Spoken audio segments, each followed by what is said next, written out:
Hi friends, అందరూ ఎలా ఉన్నారు?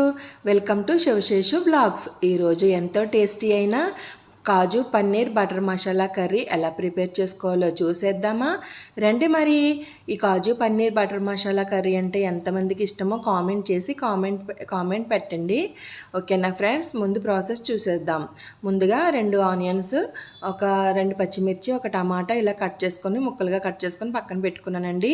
నేను చూపిస్తున్నాను కదా, అమూల్ బటర్ని అయితే తీసుకున్నానండి. మీ దగ్గర లేకపోతే వేరే బటర్ అయినా మీరు ఏ బటర్ వాడుతున్నారో ఆ బటర్ అయితే మీరు కొంచెం తీసుకోండి. తర్వాత ఇలాగ పన్నీర్ చిన్న చిన్న ముక్కలుగా కట్ చేసుకొని పెట్టుకున్నానండి. తర్వాత ఇలాగా ఆనియన్, టమాటా, పచ్చిమిర్చి, కొద్దిగా కాజు ఇలాగ మిక్సీ బౌల్లో వేసుకొని మిక్సీ పట్టేద్దామండి. మిక్సీ పట్టిన తర్వాత ఒక స్టవ్ ఆన్ చేసేసుకొని ఒక బాండి పెట్టుకొని బాండి హీట్ అయిన తర్వాత ఆయిల్ వేసుకుందామండి. ఆయిల్ వేసుకున్న తర్వాత కొంచెం పసుపు వేసుకుందాము. పసుపు వేసుకున్న తర్వాత మనం చిన్న చిన్న క్యూబ్స్గా కట్ చేసుకొని పెట్టుకున్నాం కదా పన్నీరు, దానిని మనం ఆయిల్లో వేసేద్దాము. ఆయిల్లో వేసేసి ఇలాగ చక్కగా ఫ్రై చేసుకుందామండి. ఎందుకంటే పన్నీర్ ముందుగా ఆయిల్లో వేయకూడదండి. ఆయిల్లో వేసేస్తే గమ్మున అది ఏమవుతుందంటే అది చిన్న చిన్న పీసెస్గా సపరేట్ అయిపోతుంది.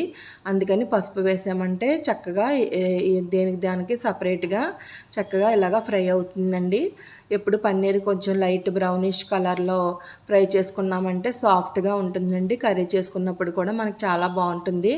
చూసారండి, నేను ఇలాంటి బటరే మీరు వాడితే కనుక ఒక బటర్ ట్యూబ్ వేసుకోండి. లేదంటే మీరు బటర్ పీసెస్ పెద్ద పీస్గా వాడుతూ ఉంటే కనుక చిన్న పీస్ వేసుకోండి, సరిపోతుంది. చూడండి, పన్నీర్ బటర్ మసాలా అంటేనే బటర్ ఉండాలి కదండి, అందుకనే బటర్ గురించి అయితే మీకు చెప్తున్నాను. అయితే ఇలాగ జీడిపప్పు వేసేసుకొని ఫ్రై చేసుకుందామండి. సిమ్లో పెట్టుకొని ఇలా జీడిపప్పు ఫ్రై చేసుకుందామండి. ఫ్రై చేసుకున్న తర్వాత చూడండి, ఇలాగా బాగా పచ్చివాసన పోయే వరకు జీడిపప్పుని అయితే ఫ్రై చేసుకోవాలి. తర్వాత మనం ఏదైతే ఇలా మిక్సీ పట్టుకున్నాం కదా మిక్సీ జార్లో, ఆ మిక్సీ అంతా ఇలాగా వేసేసుకుందాము. వేసేసుకున్న తర్వాత జీడిపప్పు ఫ్రై అయిన తర్వాత వేసేసుకుందామండి. ఇలాగా చూడండి, ఈ పేస్ట్ని అయితే ఇలాగ వేసేసుకుందాము. వేసుకున్న తర్వాత బాగా అది పచ్చివాసన పోయే వరకు చక్కగా ఫ్రై చేసేసుకోవాలండి. ఎందుకంటే ఆనియన్, టమాటా ఇవన్నీ వేసాం కదా, మనం పచ్చివాసన పోయేలాగా చక్కగా వేయించేసుకోవాలండి. కొంచెం కరివేపాకు కూడా వేసాను. చూడండి, ఆయిల్ ఇలా సపరేట్ అయ్యే వరకు చక్కగా పచ్చివాసన పోయే వరకు వేయించుకుందామండి. సిమ్లో పెట్టి వేయించుకుందాము. వేయించుకున్న తర్వాత చూడండి, పచ్చిమిరపకాయలు ఇలా చిన్న చిన్న ముక్కలుగా కట్ చేసుకున్నాను. కట్ చేసుకున్నాక పచ్చిమిర్చి కూడా వేసేసుకున్నాను. వేసుకున్న తర్వాత చూడండి, గ్రేవీ కన్సిస్టెంట్లోకి వచ్చిన తర్వాత మనం ఏం చేయాలంటే కొద్దిగా అల్లం వెల్లుల్లి పేస్ట్ వేసేసుకుందాము. ఎందుకంటే మసాలా గ్రేవీ అన్నప్పుడు అల్లం వెల్లుల్లి పేస్ట్ వేసుకోవాలి కదండి, చాలా టేస్ట్గా ఉంటుంది. నేను ఇంట్లోనే ప్రిపేర్ చేస్తూ ఉంటాను నేను ఎప్పుడూనూ అల్లం వెల్లుల్లి పేస్ట్. తర్వాత మనం ఆల్రెడీ పసుపు వేసాం కదా, ఒక చిటికెడు పసుపు అయితే వేస్తున్నాను. పసుపు వేసుకుంటే చాలా మంచిది కదండి, ఫ్లేవర్ కూడా బాగుంటుంది. మనం ఎక్కువగా వంటల్లోకి పసుపు వాడాలండి. పసుపు అన్నది హెల్దీ కదండి, అందుకని నేను పసుపు కూడా కొంచెం వేస్తూ ఉంటాను ఎక్కువగానే.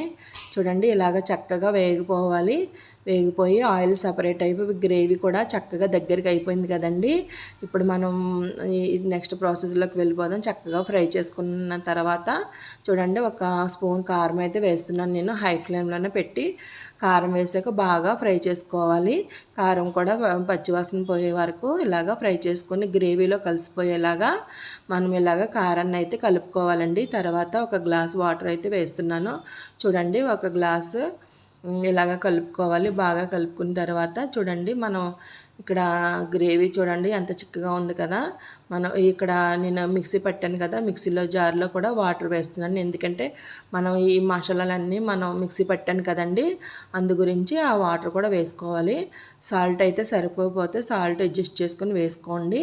ఇలాగా నేను సాల్ట్ అయితే వేస్తున్నాను. చూడండి, గ్రేవీ కూడా చిక్కగా ఉంది కదా, అంత చిక్కగా కాదు అంత పలసగా కాదు, అలాగా మనం వాటర్ కూడా అడ్జస్ట్ చేసుకొని వేసుకోవాలి. పన్నీర్కి సరిపోయేలాగా వాటర్ అయితే వేసుకోవాలండి. మూత పెట్టేసి హై ఫ్లేమ్లో చూడండి, మూత పెట్టేస్తున్నాను కదా, మూత పెట్టేసి ఒక హై ఫ్లేమ్లో ఒక 5 మినిట్స్ మగ్గనిద్దామండి. చక్కగా గ్రేవీ అన్నది దగ్గరికి అయ్యే వరకు మగ్గనిచ్చేద్దాము. వాటర్ వేసాం కదా మనం, ఆ వాటర్ అంతా చక్కగా అబ్జర్వ్ అయిపోయి ఆ గ్రేవీ అంతా చక్కగా మనకి దగ్గరికి అయిపోతుంది. అప్పుడు పన్నీర్ వేయించుకొని పక్కన పెట్టుకున్నాం కదా, పన్నీర్ అయితే వేసేద్దాం. వేసేసిన తర్వాత గ్రేవీకి కలుపుకుంటూ మనం పన్నీర్ అంతా కలిసేలాగా కలిపేసుకుందామండి. చూడండి చక్కగా పన్నీర్ కూడా కలిసిపోయింది కదా గ్రేవీతో పాటు. చక్కగా హై ఫ్లేమ్లో పెట్టేసుకొని మనం ఆ గ్రేవీ అంతా దగ్గరికి అయ్యేలాగా కలుపుకుందాము. చూడండి చక్కగా చూడండి ఎంత బాగా గ్రేవీ అన్నది పన్నీర్ కూడా మనకి నీట్గా కనిపిస్తుంది కదా. ఇలాగా మనం చపాతీతో కానీ రైస్తో కానీ చాలా బాగుంటుందండి. మీరు కామెంట్ చేయండి. ఈ సీక్రెట్ మసాలా రెసిపీ కూడా మీకు పోస్ట్ చేస్తాను, కామెంట్ చేయండి. ఓకేనా ఫ్రెండ్స్. చూడండి హై ఫ్లేమ్లోనే మసాలా ఒక స్పూన్ మసాలా పౌడర్ అయితే వేసుకున్నాను. మీరైతే చికెన్ మసాలా కానీ మటన్ మసాలా పౌడర్ ఏదైనా పర్వాలేదు వేసుకోండి. వేసుకున్న తర్వాత మసాలా మొత్తం కలిసే వరకు చక్కగా ఇలాగా కలుపుకుందాము. కలుపుకున్న తర్వాత గ్రేవీ అనేది దగ్గరికి అయిపోతుంది. దగ్గరికి అయినప్పుడు మనం ఇలాగ చూడండి మొత్తం వాటర్ అనేది అయితే లేదు.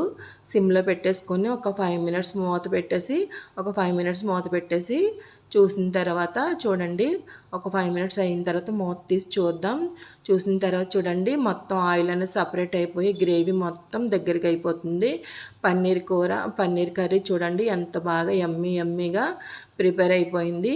చపాతీలతో చాలా బాగుంటుందండి. ఈరోజైతే నేను చపాతీ చేశాను. చపాతీతో పన్నీర్ గ్రేవీ కర్రీ, ఇలాగ కాజు బటర్ మసాలా కర్రీ చాలా బాగుంటుందండి. నాకైతే సాల్ట్ సరిపోలేదని వేస్తున్నాను ఫ్రెండ్స్. మీరు కూడా సాల్ట్ చూసుకొని అడ్జస్ట్ చేసుకోండి.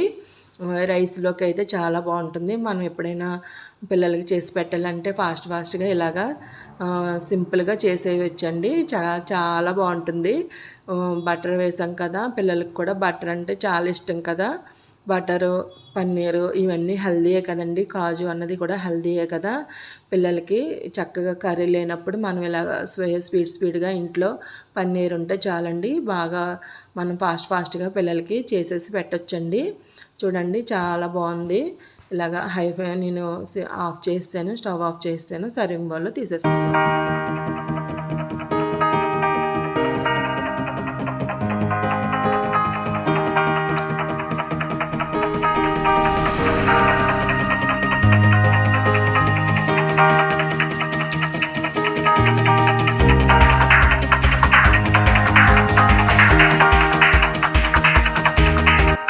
మరిన్ని రెసిపీస్ కోసం శివశేషు వ్లాగ్స్ని కామెంట్ చేయండి. సబ్స్క్రైబ్ చేయడం అస్సలు మర్చిపోవద్దు ఫ్రెండ్స్.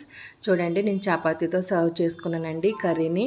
చాలా అంటే చాలా టేస్టీగా యమ్మీగా ఉందండి. మీరు కూడా ఇంట్లో ప్రిపేర్ చేసుకొని పిల్లలకి పెట్టండి, ఎంతో ఇష్టంగా తింటారు. సూపర్గా ఉంది ఫ్రెండ్. ఉంటాను మరి, బాయ్.